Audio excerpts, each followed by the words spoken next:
Welcome to YOUCANIC. Today here in YOUCANIC we have a 2013 Dodge Grand Caravan. We're going to show you how to replace your starter in this van. So this has got the 3.6 liter Pentastar motor in it, and so it's a V6, and we have our starter to be replaced. This procedure be very similar on the Chrysler Town Country also, because they are essentially the same van. There's more than one way to do this project. This is the way that I find it's a bit easier to do than some other ways. But first, I have removed the radiator fan. There's a video of how to replace your radiator fan. And only thing with that, it just gives you a little bit extra space. You may not want to remove it completely, but it does give you extra space right here. There is a cover that goes over here, a decorative cover. If you have it or don't, you may remove that too.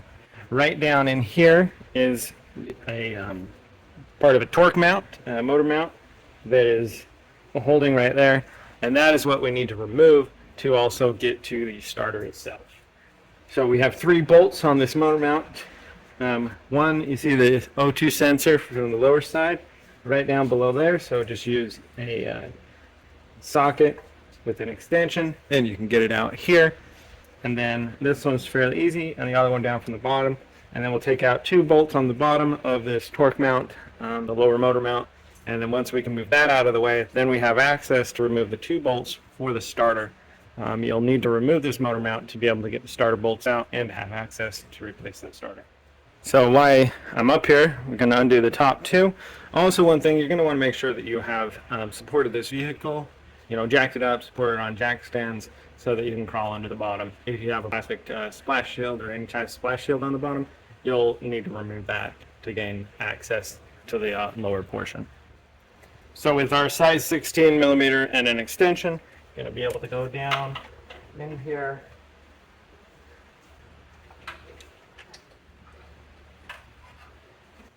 All right, I got that motor mount bolt.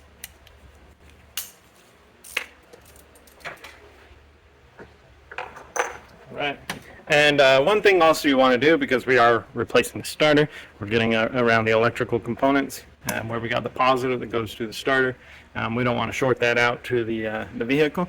So you do make sure that you disconnect your negative battery cable when you're doing any type of work that has to do with the electrical.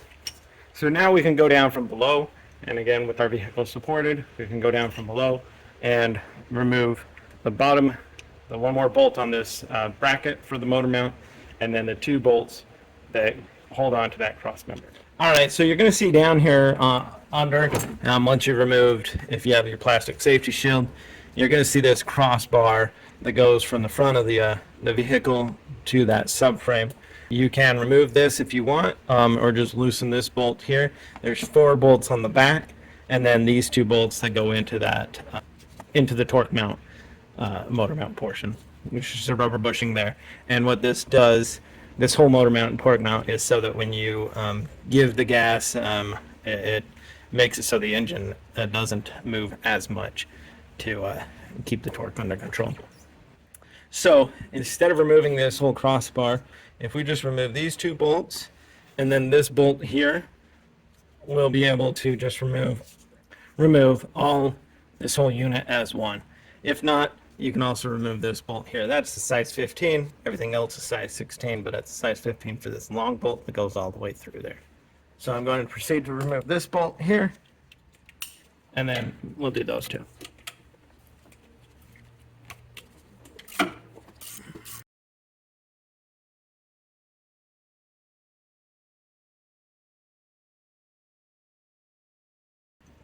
All right, so we've got that bolt out. So now that's kind of flopping around a little bit there. This is also the case, you can do the same process if you feel the need to replace your torque mount, if this bushing is all worn out. Just by removing all of this and this, these lower 2, it's fairly easy. Or you can just remove this whole bar. So I'm going to take and remove these 2 number 16s bolts here that hold that the actual bushing or the mount there.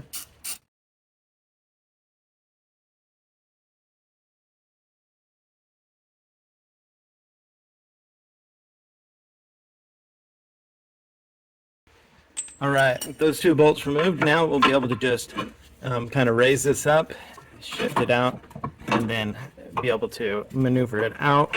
And now with that removed, we now have access to these two bolts that hold the starter on. And so we'll need to remove those and then be able to move the starter out a little bit to be able to get the bolts on the back of that starter removed. Well, the one bolt for the power cable that goes to it, and then it has the one that goes to the solenoid. And so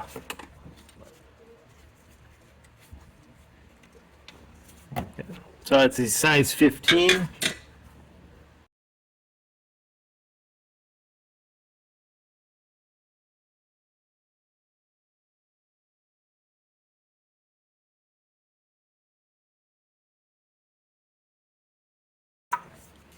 All right, so we have the size 15s out, and now our starter should be free.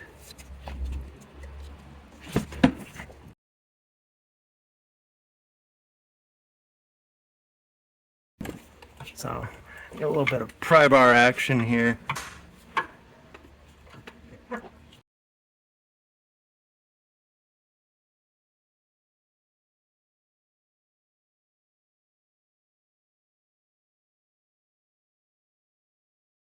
I'm going to listen to this one up top here to see for sure. I mean, a bit excessive if they have 3 holding this on here.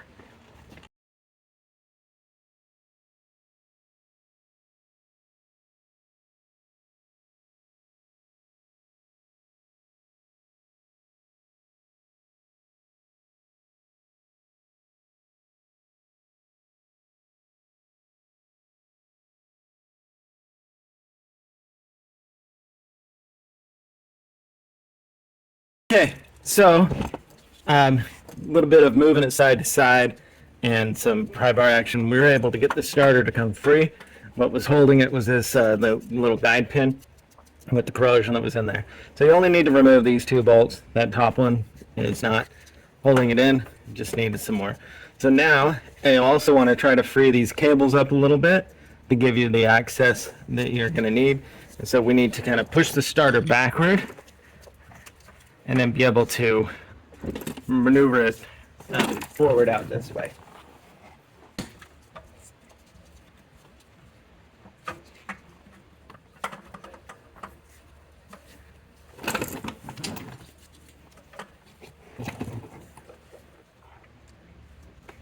So the clip that holds the solenoid, or that goes to the solenoid, seems to be holding it up from giving us the space. So get something in there to pop that off, and that just pressed on there and clipped on. So just need a good long screwdriver to get up in there and get that off. Okay, so was able to get the with some long needle nose pliers, be able to pull this off, and then undo the nut that holds the power cable on that goes to the starter.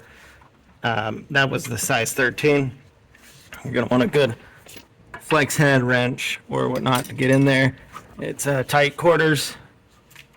And now we'll be able to push that line off. And then we should have the space to get this thing out.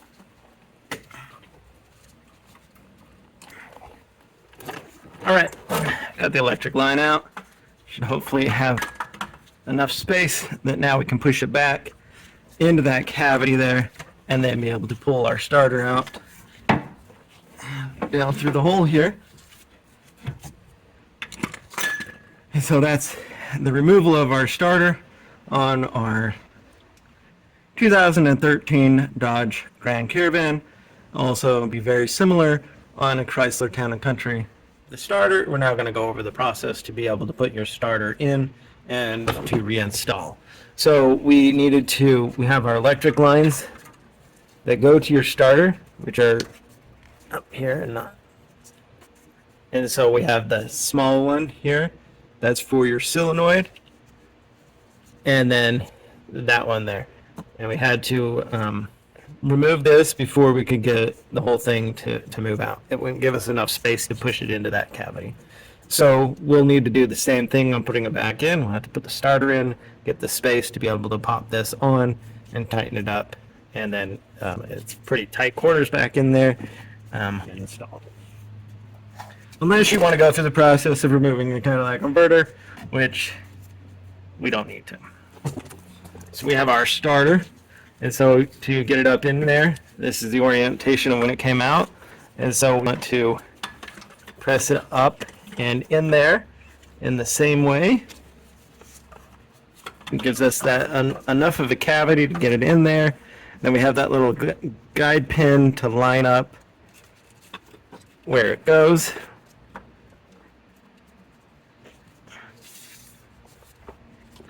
And this is where we have this electric line. It's going to be a little bit of a pain because they don't provide a whole lot of space in general. And also, it's very tight quarters in there.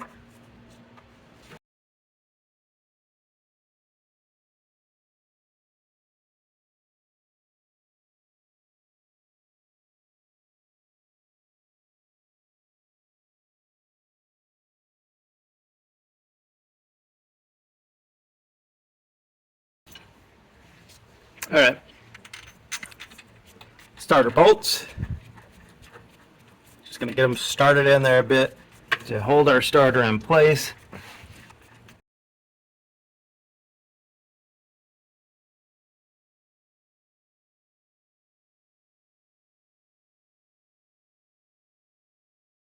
So you just got this wiring harness up here. You pull it toward the passenger side. So as we reach up here, pull the wiring harness toward the passenger side to give us all the length we can out of it, and then be able to get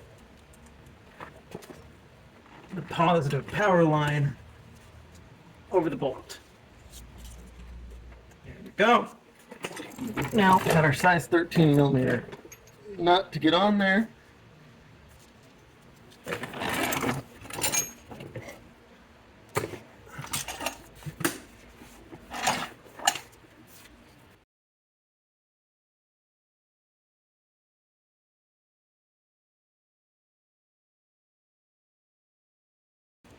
We have the little piece, or the little line. Goodness.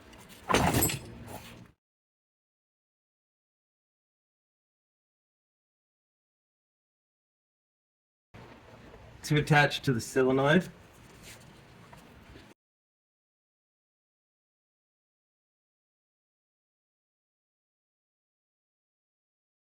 And we just press that in. It makes a click noise if the clamp still works properly. And so we have that installed. We do need to get in here with our Flexi 13 and finish tightening that up. I'm gonna tighten these up on the other side of the starter motor. Very quickly.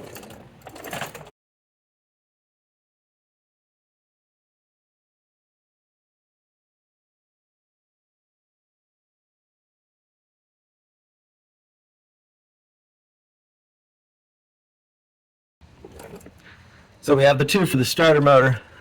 This one I'm just putting up in here. The one I took out but didn't need to be removed. But I want to have it up in there and tighten that up before we put the motor mount portion back on. And then with our Flexi 13 is easiest to get on the back of this 13 there and to be able to tighten that up. And this is for the power cable that goes to the starter.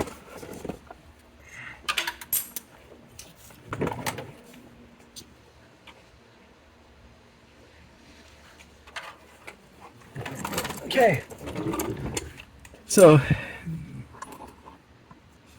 the starter's installed, tightened, the bolt, for the power cable, the solenoid. We want to make sure that we keep this other cable off and away and reattach so that it stays away from our Cadillac converter. We don't want to melt that line. And then the last thing is, when you're done, if you put this wheelie motor mount back up in here, tighten the 3 bolts. I would start them all initially and then be able to start tightening them but you got your 3 up here and 2 that go down here from the crossbar into that. And if you did remove the radiator fan to give you a little bit more freedom and space in here, you'll want to put that back in. And so that would be the replacement of your starter on your 2013 Dodge Grand Caravan. And the Chrysler Town Country is very much the same. And so that would be how you can replace that. Thanks for watching YOUCANIC, where you can be the mechanic.